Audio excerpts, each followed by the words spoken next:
I'm Mo Rocca, and I'm excited to announce Season 4 of my podcast, Mobituaries. I've got a whole new bunch of stories to share with you about the most fascinating people and things who are no longer with us. From famous figures who died on the very same day, to the things I wish would die, like buffets. All that and much more. Listen to Mobituaries with Mo Rocca wherever you get your podcasts. Inspired by the life of the savvy and ambitious Colombian businesswoman Griselda Blanco comes a new Netflix original limited series. Griselda tells the story of a devoted mother who, with her lethal blend of charm and relentless savagery, creates one of the most powerful cartels in history. Witness Sofia Vergara's captivating transformation into the godmother of the underworld. Griselda, now streaming only on Netflix. Bernigan, Bernigan,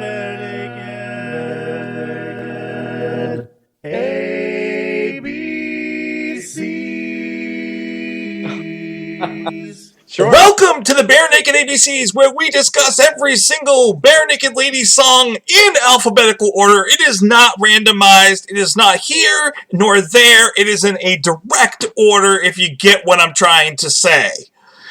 And joining me tonight to discuss this wonderful song, we have Jeff. Jeff, thank you for joining us. Hello, everyone. How you doing? And we also have Stefan. Stefan, have you listened to tonight's song? Oh, well, I listened to it on and then off, and, then I had to feed the cat, and then I listened to it again, and then a little bit more, and I stopped. It was very intermittently that I was listening to this. That was almost scripted. That almost sounds scripted. We don't script, but that... We don't script, no. I mean, my jokes are never, my puns are never scripted. Never. They're just bad. Oh, they're always bad. I admit that. But at least they're not scripted and bad. That would be worse. That is true. It's acceptable as long as they're improv. That's fine. Exactly. And so this week, as Stefan already kind of intimated, we are discussing the song Intermittently. Someone somewhere has a blue epoxy. Now I'm kissing you by proxy. Hope you don't mind. It is a song written completely by Steven, and it is from, we don't have Aaron this week. All right, so we'll just say it. It's from Maybe You Should Drive. Only the best B&L album ever. We will have words. What, Gordon? I have not picked a number for tonight, sir, so we'll see what I give it. I may go up, I may go down, I might change my direction throughout listening to this song. It's very intermittent. Yeah. Exactly. Matter of fact, throughout the talk tonight, I'm just going to randomly throw things out there, for no reason. Yeah. Can I say the album? Can I do the album tonight? Can I be on yes, you can. Please. Ooh, do it. This one is off my favorite Bare Naked Ladies album, which is Maybe You Should Drive. Nice. Now, do you know any facts about this song, though, Jeff? Do I know any facts about this song? Well, I know it was written by Stephen Page. And it sure was. Vocally, lead vocals are Stephen Page, definitely. Yep. Specifically about this song, I don't know. I do know... and we'll get into this, I'm sure, during the course of the show. I do know Break Your Heart was also supposed to be on Maybe You Should Drive. It was. And Move the Pirate Ship. It was actually recorded for this album. It was not only supposed to be on it, but it was recorded for this album. And listening to the two songs, you can see why, because they're very similar in their ideas. So I can see why they wanted to kind of split that up a little bit and maybe give one to Maybe You Should Drive and one to... Pirate Ship, because Break Your Heart and Intermittently are very, very similar in their ideas. Yes. All right. So are you getting the hints I'm throwing down here about the important fact about tonight's song? I don't believe I am, because I'm too distracted by the fact that you just took off your shirt. But not. This was the naked track. Oh, you are correct. This was the naked track. true. Yes. Yes, that is true. I did know that. Yes. I mean, my white body can definitely be like very like blinding and distracting. So how naked are you? Is it just shirt, or are we full on? Oh my God, Stefan, please, whatever you're doing. This is a family show. They don't need to see that. So, yeah, this is the naked track. Yes. Now, would you have ever in a million years have guessed that this was the naked track from this album, though? No, not based on the production of the song and everything, and all the parts that get thrown into this. I have to say, like, when I was going through and figuring and labeling like which ones are the naked track off this album, I never would have guessed this was like Life in a Nutshell, maybe Alternative Girlfriend, maybe, but Yeah. not Intermittently. I would never have thought that. Right. So it's just a very weird choice for them to go with. I also think the placement on the album is weird. I actually would have put this song first on Maybe You Should Drive. Oh. I love Jane. You're already giving me a look that says maybe not. But I love Jane, and we will get to that probably in a few weeks, I'm sure. But I don't think Jane is an opening track. Now, as much as I love, and I know that Before You Should Drive, or Maybe You Should Drive, Before You Should Drive. I know Maybe You Should Drive is collectively not viewed as a top B&L album. It's got a lot of favorites on it, but Jane being one of them, I don't feel like Jane is a strong opening track. I would have started the album with this.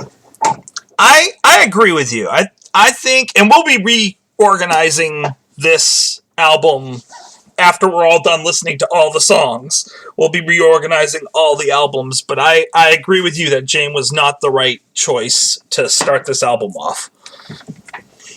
I would have put it probably around 3 or 4. Yeah, I think Jane is a great song, and we'll talk about that. But it belongs in there. It's a hit, but it's not. Yeah. It's not an album starter. It's not a like boom wake you up song. Right. The songs that were the hits off this album, like Alternative Girlfriend and Jane, and Life in a Nutshell. I loved Life in a Nutshell, and we'll get to that too. But that's to me one of the perfect B&L songs. I don't want that as the opener. I want to get to that. So I like its placement. I mean, Alternative Girlfriend, I don't think should start the album. Tell me why, because that was my go-to. Isn't strong enough. It's not an opening song. But Intermittently, I feel you can open an album with because it smacks you in the face right from the start. I think they should have started off with Alcohol. Yeah, I mean, if it's Maybe You Should Drive, maybe that should have been the introductory song. Maybe if we were talking about Stunt, that would work. Since we're not on that album. Wrong album. So when Kevin joined the band, he had to learn the songs really quickly. He was only given 1 month to learn the songs before they went on tour. He had 1 month to learn all the songs. Wow. And there were certain songs that certain parts of songs that he already knew and that he absolutely loved and that had no want to change it at all in the world. The riff in this song is one of the things that he was like, nope, we're not changing that. That's staying, and I know it already. Well, let's go. And let's talk about the piano part of this song. It is glorious. Yeah. It really is so heartfelt. On the second chorus, I mean, you hear pieces of it, but it really hits on that second chorus. And the just the whole jazziness of it right there on the second chorus. Everything that happens with the piano from there on out, it's just fantastic. And Andy's playing on this song is fantastic. Jim's playing on the song is fantastic. I will say this right now. I will die on this hill.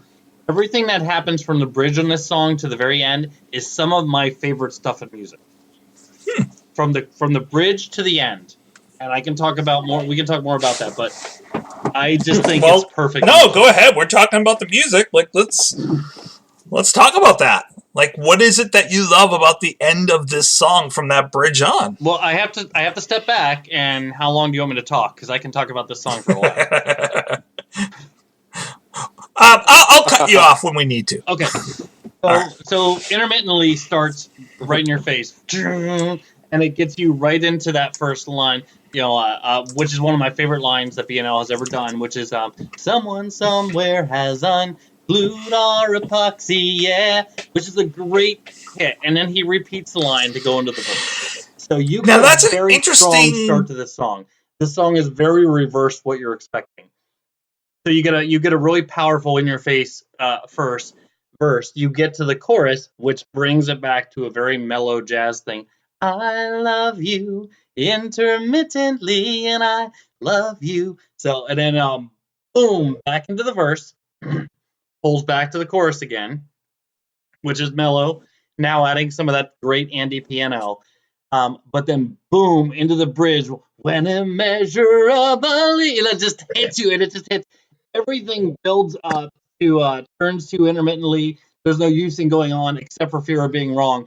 And then there's that little piano stinger that follows right there. And then probably one of my favorite Steven lines, short of what he does in Break Your Heart. Every morning I just hit the ground yawning.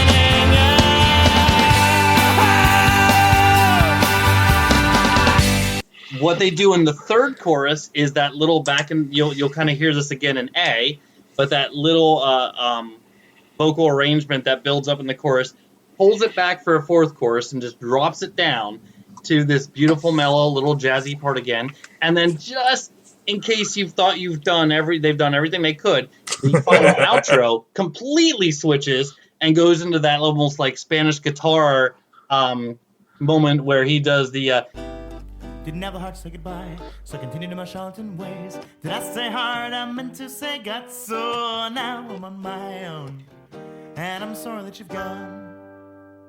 Well, we find out that Steve can fast sing. Like, hey, Ed can fast sing, but guess what? So can Steve. Oh yeah, and he does that like just that little fast like little outro, and that outro is important when we get to the lyrics. I mean, I think that outro is hugely important to this song, and I love the fact that it was stylistically different than everything else in the song because of how important it is. There's a lot of lyrical painting here with the way the music is done. Well, and you mentioned the sting to start the song, but what is that? There's a musical instrument that's doing something interesting. It sounds like with the guitar, with the electric guitar, but it's not a sting. He's doing something almost like he's running the pick up along one of the chords that gives us this. They don't do it live. It's a very interesting. No, on the first note of the whole song. There's like this weird fuzz thing going on, and I think that's where we need Aaron here because I don't know exactly what that is, but there's pretty much a fuzzy little intro that leads you right into the first verse, and that's why I think this is a strong album opener because that first verse is solid. From that opening line, it's just the build up into it. I mean, it just smacks you in the face, and like I said.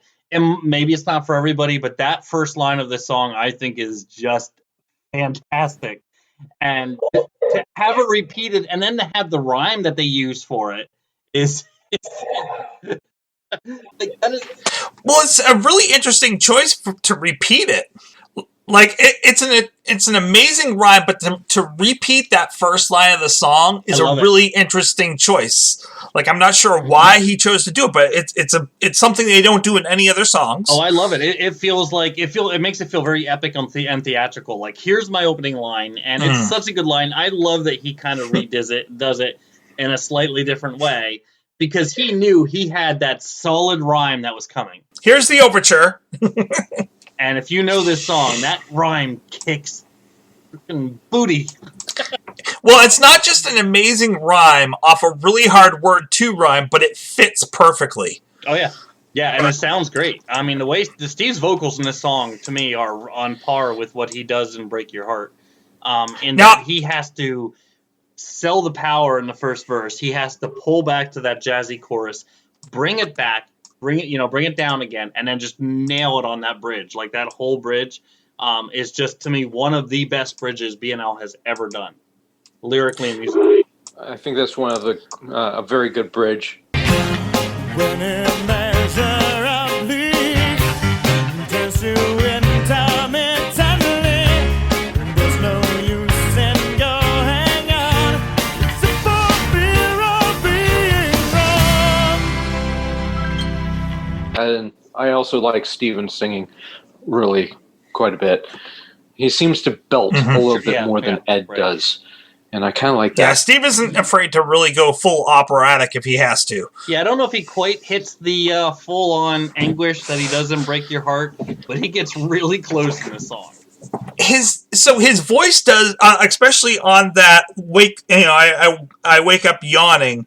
I hit the ground yawning. He goes from a yawn to a scream, and a full out scream. Like he's doing damage to his vocal cords here. And also very brilliant for that line. I mean, the line is every morning I hit the ground yawning, and you would expect a line to like that to have the NUE of. I hit the ground yawning, like there's some boredom factum here, like there's some stagnancy. And he just goes from that into this full scream to where, you just lied to us, sir. This is not what's happening in your life right now. And when we get the lyrics, we'll talk about that. But it was, it's a great line to show where someone in the situation of the song might be at that point. Well, and I think it's also, it really, as you mentioned with the lyrics, it highlights that line, but it also points out the juxtaposition of it, of he is not just bored with his life, but he's extremely frustrated and furious with where he is in his life, to the point that he's just like, frustrated is the best word, because literally he's frustrated in a number of different ways with what he's put himself into. Yeah, this song shows a really solid progression of an individual that we've either maybe been in our life or that we know, and how he goes from one thought process to the end. I mean, you get to see the full, the full storyline of a person that thinks this way. And we've talked a lot about Steven is not afraid to do songs that are pretty much about scumbags. Humor the situation, break your heart. In a way, I guess you could say. He's not afraid to be a scumbag in his songs, and this song, he's full-on scumbag. Oh, the narrator is a horrible person. Yeah, this song does not paint a good person. This song does not paint someone you can root for. No. And I like how it circles about to the point of the story where he finally realizes what his choices have done for him. And I want to come back to that, because let's come back to that. Okay. But I wanted to point out, too, like, one of the things that I think is very, but matches up and syncopates perfectly with the message of this song is that the way that we go from an alternative rock song to loungy, jazzy breaks back to alternative rock, then almost like a Little Shop of Horrors feel with the bridge, as you were mentioning before, and that back and forth feels very hot and cold. It's intermittent. It's intermittent, exactly. And I love the fact that he's very hot and cold with the feel of this song, as well as hot and cold with the lyrics. Yeah, I don't want to mic drop that early, but I mean, the musical and lyric painting in the song is glorious in that it's as intermittent as he claims to be with his love for this person. It definitely sells it very hardcore, and then it pulls it back. I love you intermittently. Love you. And then boom, it brings you back into the verse. And yeah, it's a very intermittent song, the way they pull it off. Now, it wouldn't be a good B&L song without us also mentioning, of course, the beautiful background harmonies right at the very start, and then also at the penultimate chorus. They are absolutely gorgeous. They're not singing what Steve is singing. They are adding extra things in the background that really gives a whole new layer. Mm-hmm. Yeah, right from the start with someone somewhere has unglued our epoxy, and then the rest of the band comes through with that and like that choral and it's like this is one song where I have to say I think this is why maybe is one of my favorite albums, or probably my favorite album by them, as it wasn't the one I started on, but when I found this, and I had already known Jane because I had the greatest hits before this album, so then this one comes in, that line, you had me sold. Whatever you did on that first line with just the wording, the lyric of it, and then that choral background, there was no way I wasn't going to listen to this whole bloody thing. Do you think they came up with the line of, now I'm kissing you by proxy, and they're like, I need something that rhymes with proxy? I can see that they came up with the proxy line first, actually. Yeah, because I don't understand the epoxy part. Well, it's glue. Well, it's a strong glue, and the idea is that To me, anyway, I don't like to interpret lyrics for everyone. My idea is that this relationship was solid at one point. Somebody else is tearing the glue apart.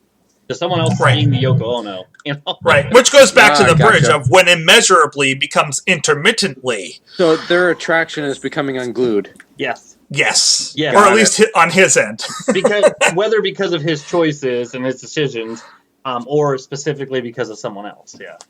Well, and I love the fact that he's trying to blame someone else in this situation. Yeah. Someone somewhere has unglued our epoxy. It has nothing to do with me. I didn't do it. Tries to love me. Hope you don't mind. Like, it's so cocky at the beginning.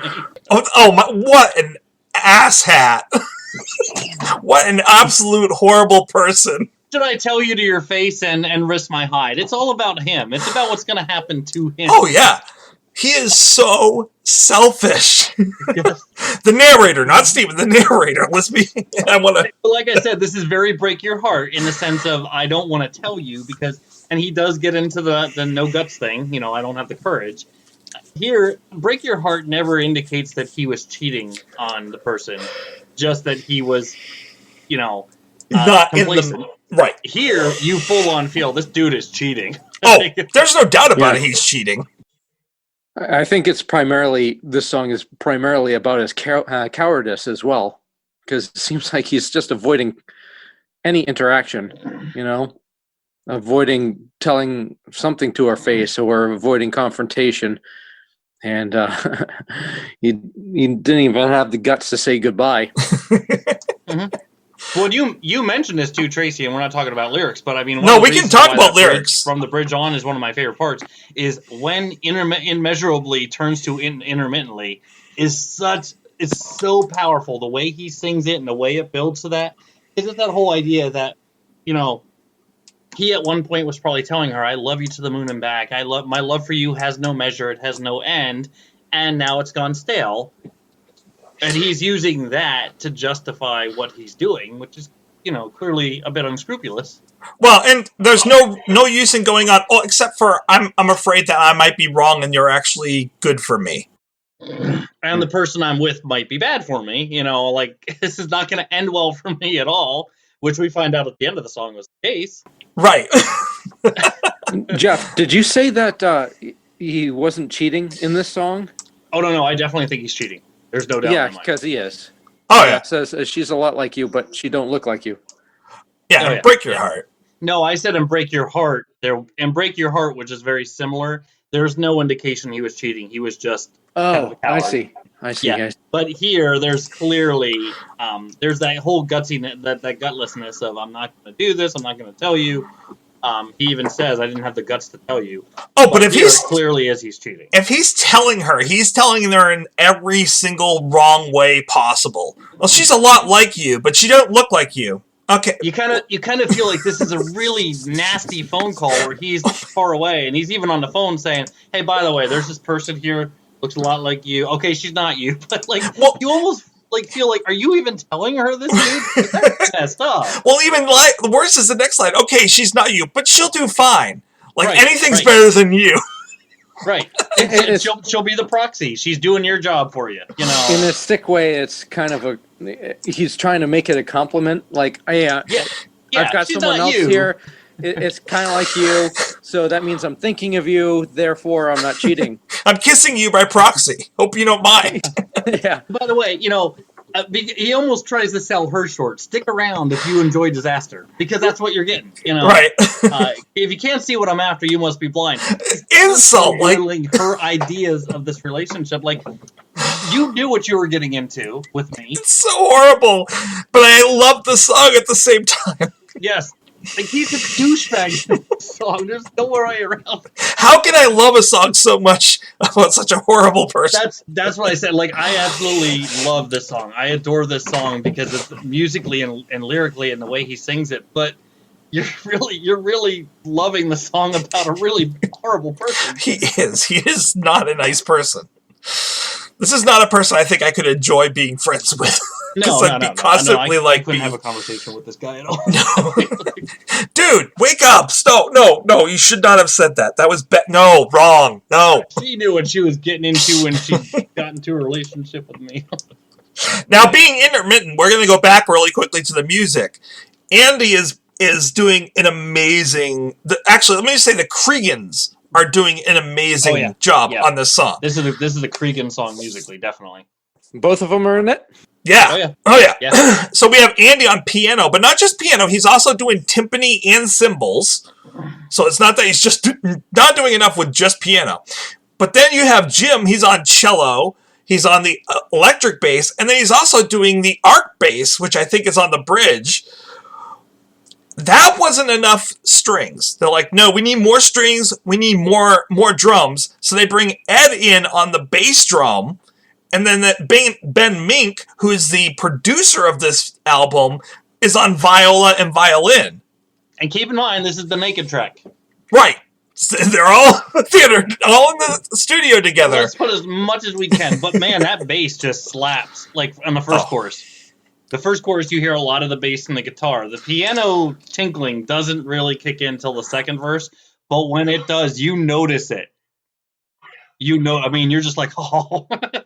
He was really pulling at your heartstrings with that piano. Like, it really is gorgeous and heartfelt. It's the part of the song, I think without that piano in there, you miss the gorgeous, like, empathy for this guy that makes you want to cheer for this guy. I think if that were taken out, you would totally miss that with the song.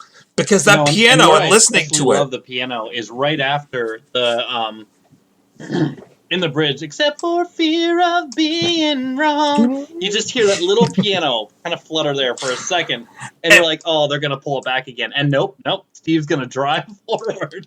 Well, and if you watch the live version of this, so they're going to appearances now, because we're being intermittent tonight, going to appearances, I've got to say, like, they have one where they did Intimate and Interactive on CBC, and they start the song off with this song. That's their starter for the show.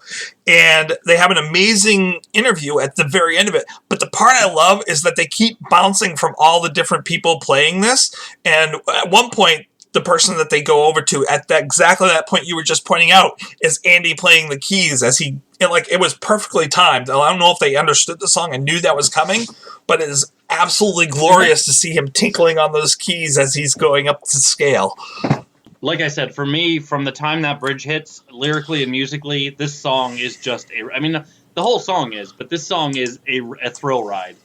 From the time that bridge hits all the way to the end, because it's not stagnant, it doesn't repeat, it just keeps switching up what it's doing. That third chorus that comes in is just that beautiful lyrical build with the vocals, the arrangement. They pull you back to the fourth chorus, and they go back to the very somber, jazzy with the beautiful piano playing and everything. And then just as one little kibosh on the thing, they do that outro, which is completely different than anything else you've heard. And just this whole song for me is just a thrill ride, and I love it. Now, once again, bouncing around, I love... Intermittently. Yeah. I love that line. What I love even more is the pause. I love you intermittently. I love you. I'm being really sweet. You could almost see a little breath in there, right? And then, like... he can't help but be honest about who he is. It's almost like that Jim Carrey movie where he can't help but tell the truth the whole time, and he's just like intermittently. Liar. He wraps that up with the didn't have the heart to say goodbye, so I continue to my charlatan ways. Did I say hard? I meant to say guts. And I'm like, which is funny. That is hilarious because he's like, well, I didn't have the heart to... Okay, well, no, really, truly, I didn't have the guts to say goodbye, yeah. Heart had nothing to do with it. No. But it's interesting. So does he, at the end of this song, learn his lesson? I think he does not. My belief at the end of the song is we still have the same person that started this song. He's not sorry that he made the mistake of breaking up with this woman or the way he's treated her. He's sorry that she's gone. He's sorry that he's lonely because things with her didn't work out. They obviously didn't work out with the proxy lady, her proxy person, and so now he's alone. But yeah, I don't think he still has realized what he did. No, there's no remorse at all in any of these lines throughout this song. No lesson has been learned. If you were writing a... Nope. No character development. No character development in this song. I mean, we got a 2-minute song, but or a 3-minute song. So maybe Break Your Heart is like part 2. It's the same guy. Here's what happens a year later. I want to separate those, please. Let's separate those. I'd like to think the guy from Break Your Heart's just weak. Well, okay, yeah. This guy is just not a nice person. That's true. Very selfish. You guys got it. He's a very selfish character in the song. You're right. I guess I can't really compare because the guy in Break Your Heart at least sounds empathetic. Like I didn't do it because I was thinking of you at least, but the guy in Intermittently clearly is not thinking that at all. He is totally and utterly selfish. So I think the other thing that I want to kind of point out is that butter, I just messed up. Oh, sorry. That's my way of not swearing when I'm swearing. One of the great things about this song is the bridge. Not just the music of this bridge, but it does what great B&L bridges do, which is I'm going to take the whole song and I'm going to wrap it up for you in 4 lines. I'm going to explain what this song is like, boom, right here, really quickly. If you didn't get it before, now you've got it. Go. Right. Although I almost even, me personally, I do agree with you that I think they do wrap up the song in the 4 lines of the bridge. I almost consider the next part, even though you could say it's still a stanza verse, like a 3rd verse, I still group that in with the bridge. Just okay. It starts completely different. It does bring itself back around, but I would I would lump that all together as a bridge. I know technically isn't true, but yeah, I do agree with you that the 4 real bridge lines do wrap up, what the song is about. And that's great. Like that's what a good B&L song does. Is they're like, okay, here's the song, and we're gonna be poetic through the whole thing. But this middle part right here, if you haven't understood what we're singing, you will now understand it. It will bring you into light. And now we're gonna get back to the story. Mm-hmm. This is our abstract. We're just putting it in the middle of the song. Stefan, we've been doing a lot of talking. What are your thoughts about this song? Yes, Stefan. I like it. And you guys are nailing all the points that I'm actually thinking about. So I'm just letting you guys go, which is awesome. The music rises and falls and it changes, from the jazzy to kind of more rock. And then, you're right. It goes from hot and cold. And whoever they're writing about is a douchebag. Absolutely. But, I mean, the song is jazzy and snappy and it's really good. And I like it quite a bit, actually. I really like listening to this song. Is there a trouble with Tracy? There's no trouble with Tracy with this song. Not that I could think of, honestly. Other than the guy is a kind of a ding. Oh, the guy is totally a problem. Okay, so the trouble with Tracy this week is the guy. Like, this guy is... The guy is, yeah. The narrator of this song is not a nice person. If you can overlook that and enjoy art, knowing you're listening about a horrible person, then you will like this song. Oh, yeah. That's what I would say. If you listen... You can listen to the thoughts of a horrible person and still be like, that is dang good music. That is a well-written, horrible person's ideas about the world. Yes. He gets it. I don't know how, and I'm not gonna say that he gets it for any specific reasons, but he gets it. And matter of fact, I think it's written in such a way that if the narrator of this song listened to this song, he'd be like, "Yeah, you understood me. Thank you," and he would have no problem with the song. Because it really doesn't, because the narrator of the story doesn't learn anything, he's not being negative about himself in any way, shape, or form. So he's not putting himself down. There's no judgment on the place of the singer around the narrator of this song. No, you never feel at any point like he's sorry for what he's done. No. In fact, in complete opposite, he almost seems cocky about it. Yeah, I would agree with that. Yeah. He doesn't recognize what he's doing as damaging to others. It makes me feel really dirty liking this song. Yes. Oh, you are dirty, Tracy. You are my dirty. ranking is going to sound even dirtier. Well, before we get too dirty, why don't we... dirty we can make him sound. Jeff, would you like to give us a rating scale? I will do the rating scale, and this is going to be on guts. How many guts you think this song is? How many guts you have to rank this song? So on a scale of 0 to 5 guts. Oh, I have a lot of guts to rank, so. But I need to go. I need to not go first because I am struggling with a number. I have a number. I have to give this one a 5 for me. This one's a pure 5. Yeah. This one's up there with the best, and it's just because everything to me is done right. I can't pinpoint anything wrong with this song except for the subject matter, which is the guy. But it's just, but you go along for the ride, and you're like, it's a song about a person you love to hate, and but like I said, musically, I mean, the song just hits me. I know I have to listen to it from the second I start it. This is one I will never skip. This is one that will be on all my BNL playlists. I think it's one of the strongest tracks on Maybe You Should Drive, if not the entire catalog.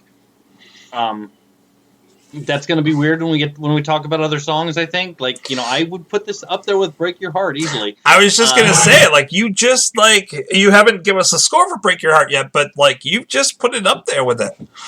Yeah, it's also 5.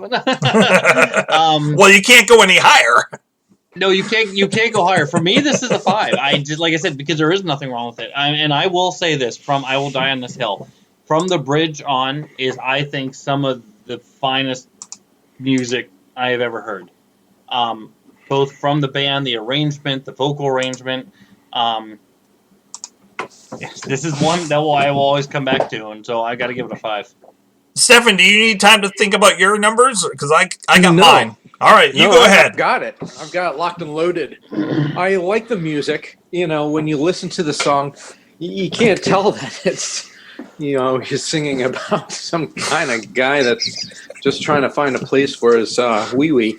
But, I mean, you don't even hear that. It's just, it's smooth. It's good to listen to. You can listen to it in the car, wherever, whatever you're doing. And Steve's singing is just awesome. I like how he's able to push out the notes and make it really powerful, regardless of whatever the topic is. Harmonization is great. The subject matter is the only thing that's kind of wonky on the whole thing. It's like, what is he talking about here? What's with this epoxy? I don't get it. So, but no, my ranking is going to be a good 4.25. I really liked it. Yeah, it's like, I mean, it's not a 5 for me. I don't know why, because you'll find it's got to be like, I'm sure you'll my find socks off good for it to be a 5. But that's just the way it is for me. I hope I didn't disappoint Jeff. Off, but no. If we can't say it's the same guy from Break Your Heart, can we at least say it's the same guy from Humor of the Situation? Oh, I would called him a man whore, and this guy's a man whore. Oh, yeah, I could go with that. Okay. I would go with that. Okay. Yeah. All right. Cool. Yeah. So I was going up and down my scale in the spreadsheet here, going, okay, yeah, nope, better than this, not quite there with this. My immediate number that I thought of to begin with, I have to go with, and it actually ranks up with all the ones that I put on this list. So I'm going to give it, and I'll tell you right off the bat, it's a 4.75 for me, which puts it on the same level with Alternative Girlfriend, which I think is perfect, because I think that's the sound that is alike to this song, and I think it fits right there with it.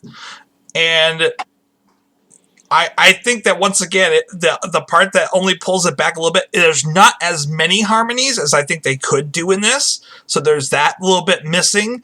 And then it makes me feel a little bit guilty for liking this song because of the narrator. So I have to say, because I gave Break Your Heart a 5, I can't say that this is as good as Break Your Heart. Right, really close. Like, it's as close as you could probably get. But it's like, and I think the reason is the narrator. I think that's the only part that really that difference. So you can. So what you're saying is you can empathize enough with the narrator break your heart, but not this guy. Correct. Okay. And that makes sense to me, because the break your heart guy does seem like he had the right intentions. I get that. Aaron, what are your thoughts on the song Intermittently? First of all, what album does this song come off from?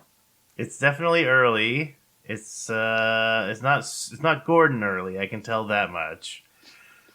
I don't think it's Stunt. I'm gonna say Maybe You Should Drive. Correct. Nice. Very nicely done. Yes, and this is a Steven song, and this was also, interestingly enough, their naked song for this album. For this album. I could see that. Can you? Okay, talk a little bit about that, because I could not see that. I was like, really naked on this one? There's something in the quality of it that made me think that might be the case. Yeah. So if I remember correctly, Alcohol was the bare naked track, or the naked track for Stunt, right? Correct. So it kind of reminded me of that song, not necessarily in the feel, but there's something very I don't know. When I was listening to the song, did you see, Tracy, the Bohemian Rhapsody film about Queen? I did not. I have not seen that yet. I recommend it. There's a lot to be said about it for many reasons, but there's a lot of scenes of Queen recording in the film, in the studio. And while I was listening to this song, I started thinking about that for some reason. And I just started wondering to myself, is this maybe the naked track? Because I could kind of see there's this driving feel about it. It's this kind of very driving rock song. And what I really like about this song, a lot of the songs that I like that Page sings, he has this kind of feel to his melodies where he bounces around, he kind of gets ahead and he goes behind and he kind of leaps forward and back, and he takes these leaps melodically, like from one note to another, and then there's this really interesting, his melodies are not typical of rock. I think that's something it's taken me a while to kind of place my finger on, because even some of the more, like, if you took just the chords to this song, it might be a very standard rock song, but his melody and the way that it's played is just so driving, and like there's this kind of nervous energy to it, and that kind of makes sense given the lyrical content, which I'm sure we'll talk about in just a moment. But I could see this being a song where, like, to get the feel right, they're like, oh, heck with it, let's just take off all our clothes and do it naked and see if that helps. And I think it did. I think ultimately that may have lent itself to that kind of nervous energy that you hear in the song. Well, and this is the second time they'd ever done that, so... Yeah, probably still kind of a new deal for them. So what are your thoughts on the music and on the lyrics of this song? Well, like I said, I really like the music. It's very driving. There's this kind of... it's an interesting feel to it. It's not a sad song. It's not really a happy sounding. I'm just talking musically at the moment. The lyrics are pretty sad, but it's if you just listen to it musically and you didn't listen to the lyrics, it's really kind of enigmatic, And I guess that's probably intentional. Again, it's probably programmatic, because the narrator of the song is very much on the fence, or maybe not even on the fence, but knows what he wants to do and just can't motivate himself to do it. So yeah, it's got this really interesting feel to it. It's a song that I immediately liked it as soon as I heard it. It's one of those songs. It didn't take me a while. It kicked on. I heard the drums and the guitar and the way that it was moving, and I heard Steven's melody, and I just immediately thought, this is a cool song. I like it. I can get behind it. And then it was also the chorus. We'll kind of bridge into the lyrics here now, but the chorus, as soon as I heard that, I love you intermittently. Again, I'm the kind of person that the lyrics are typically kind of secondary for. I pay attention to the music first, but that grabbed me right away, and I was like, whoa. You what now? And it made me kind of. I actually, this is one of the few times where during the very first listen, the lyric caught my attention, and I kind of rewound it I don't want to play this dating for me, Becca. but- I'm not. This isn't a I love you, Becca song. No, it is not. It is not. No. But it Never does, play this for your significant other. It does bring back memories of some of my previous relationships. No, but in all seriousness, so yeah, I don't know. I liked it right away. The music caught my ear. The lyrics made me immediately kind of want to zero in and just kind of pay more attention to them.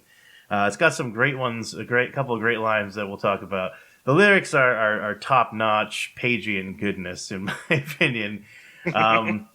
Someone has unglued our epoxy. Now I'm kissing you by proxy. That's fantastic. I mean, obviously, I Love You Intermittently is just hilarious and tragic. And I think my favorite lyric is towards the end when he says, "Didn't have the heart to say goodbye, so I continued in my charlatan ways. Did I say heart? I meant to say guts." It's really interesting that he's finally coming out and facing it. I guess, we talked about the Page Bridge before, where the meat of the song is. He's pretty upfront with it right away, right? I don't think this is what I meant was this is not one of those songs where you hit the bridge and it's like, oh, this is what it's really about. It's pretty much. I thought that it was. That's interesting. It's pretty well. I love you intermittently. Someone's unglued our epoxy. I'm kissing you by proxy. Hope you don't mind. Like I said, I think it comes right out, and just hits you both barrels. It's pretty on the nose, I suppose, is what I'm trying to say. Oh yeah. It's interesting. I wonder again how autobiographical this is. A lot of his stuff, we hear a little bit of self-loathing in Stevens' lyrics, and I'm wondering if this was him kind of thinking back on an old flame and the way he handled it, and not being particularly proud of himself. I don't know.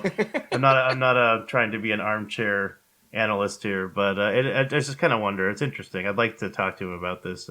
Stephen, please come on the show. Again, yeah. I have a question for you. Yes.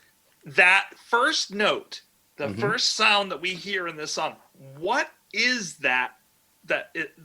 What's going on there? Like, what instrument is that? What are they doing? That's just a bass guitar sliding up. Really? Yep. It is. I love it. It's a great different sound than we get in any other song. Like, they don't use that often. Well, that's one of the things that I know. So for me, again, as a drummer, I'm very attuned to rhythm section. I always, I don't know, I have various theories on why I became a drummer, but I think it was because I was born in the 80s. Back in the 80s, if you recall, there was the drums were very up front in the mix, and there was a lot of reverb on the drums, and they filled the whole sound. It was a Phil Collins era, right? It was the era of Phil Collins and Dire Straits, and they had the big boomy drums. And so for me, I was always drawn to that. So yeah, anytime you have something that's got a very energetic and locked in rhythm section with bass and drums, I'm immediately, more prone to liking it, certainly. And this one comes right in, like you said, with that nice bass slide, and then kicks in with the drums and everything. And it's interesting because we talked about how the song doesn't really beat around the bush too much lyrically, and it doesn't do it musically either. It just kind of comes in, boom, and it just starts off and then goes. And I don't know, I like it. There's something to be said for something that's kind of unsubtle and just kind of it's just kind of a good rocker. I like it. Mm-hmm. What can I say? So, how many guts do you give this song? Oh, wow. Like I said, I really, really, really like this one. Music and lyrics are both good. I don't know if it's one of my all-time favorites, but it's definitely up there. It's definitely in the conversation for some of their better ones. So I think I'm going to give it, intermittently, I will award 4.2 guts out of 5. All right. Stefan rated at 4.25. I rated at 4.75. And Jeff gave it a 5. So pretty well liked song. I do want to also put out there an appearance. I did mention before the intermittent interactive. I want to throw one more out there, which is Steven singing this on the last Ships and Dips tour, days before he left the band. But It's interesting. They have never played this song.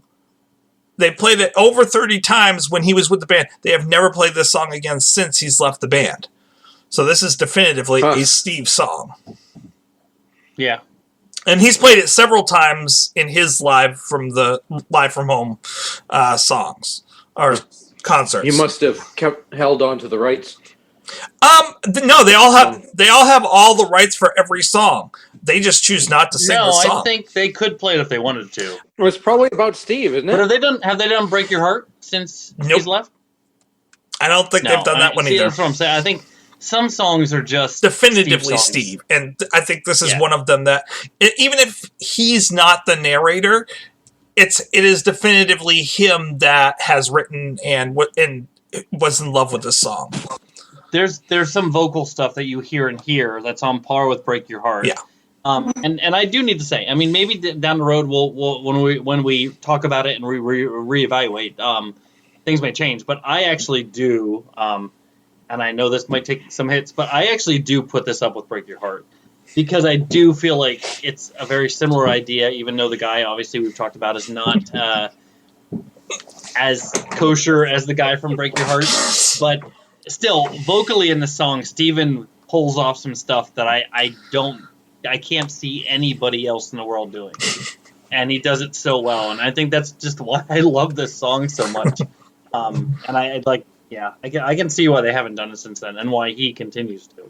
And one more thing I want to throw in there real quick is what I like about the Ships and Dips one is that you can actually see Joe in the background. So Joe, for the people who don't know, is the seventh B&L member in a lot of ways. He's the guy who does a lot of the setup of the drums, tests the drums out, and when they need someone to come on stage dressed as Santa Claus, dressed as anything else, he's the one that comes on stage and does all that extra stuff as the extra member of the band. And so you get to see him in the background throughout this version with Steven singing it. And it's wonderful. I'm like, there he is! He exists! I told you he exists! I really like Steven singing. I think he's a great singer. He's an amazing singer. And I think he really makes a lot of these songs I think he brings them to life. He adds the color. Something about his voice that just really pulls it all in. Well, and he has this pattern with Alternative Girlfriend, with Break Your Heart, and with a number of these songs. He has a pattern of writing these narrators that we can see that avoid confrontation, but at the same time, they do things to drive people further away from them. Do you kind of get where I'm going here? And Jane. Like, he has this pattern of like, he doesn't want them there, and he avoids not wanting to break up, but he's also putting up invisible fences to keep them away. Oh! Very well done, sir. So let me guess what the next song is. What do you think it is? Break Your Heart? We're going backwards. That's right. We're going to go backwards. I wasn't ready because I forgot the order that we recorded these. So join us next week as we discuss Invisible Fences. And thanks. That was fun. Oh, it might be fun for the listeners. Thanks, that was fun. Don't forget, no regrets, except maybe one. To celebrate joining Pantheon Podcasts, Rock Camp, the podcast, the official podcast of Rock and Roll Fantasy Camp, is giving away a guitar signed by Mike Portnoy of Dream Theater, Marty Friedman, formerly of Megadeth, and legendary shredder Zakk Wylde, plus our rockstar counselors like Vinny Appice, Monty Pittman, and more. To enter to win, simply follow, rate, and review our podcast on your preferred platform, and that's all you have to do. For more information, go to rockcamp.com/podcast.